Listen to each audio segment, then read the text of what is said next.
Headache వచ్చినప్పుడు vomiting sensation and loose motions ఉంటే కొన్ని హోమ్ రెమెడీస్ ఏంటో మనం తెలుసుకుందాం. అలాగే ఇవి లైట్ సిమ్టమ్స్ అయితే ఇవి మనకు వర్కౌట్ అవుతాయి. కానీ ప్రాబ్లమ్ సీరియస్ అయితే ఖచ్చితంగా డాక్టర్ని కలవాలి.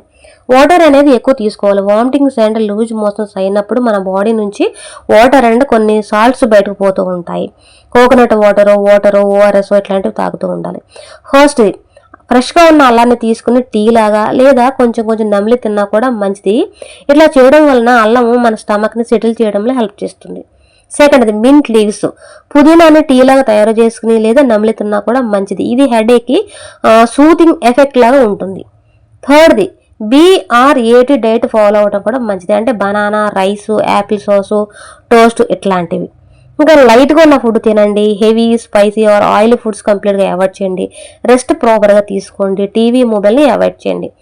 ఇంకా థర్డ్ది ఫెనల్ సీడ్స్ అంటే సోంపు. ఫెనల్ సీడ్స్ కొంచెము నమిలి తిన్నా లేదా టీ లాగా తయారు చేసి తాగినా కూడా ఇది మన స్టమక్ సెటిల్ చేయడంలో బాగా హెల్ప్ చేస్తుంది. ఫోర్త్ది లెమన్ వాటర్. హాఫ్ లెమన్ వాటర్ని వేసుకుని సిప్ చేయడం కూడా మంచిది. ఇట్లా చేస్తే ఎలక్ట్రోలైట్స్ బ్యాలెన్స్కి మనకి హెల్ప్ అవుతుంది. ఇంకా మీరు గుర్తుంచుకోవాల్సింది ఏంటంటే వామిటింగ్స్ 12 గంటలకు మించి ఉంటే, fever, blood and vomitings or dehydration symptoms ఎక్కువ ఉంటే కనుక ఇమీడియట్గా క్లినిక్కి వెళ్ళడం మంచిది.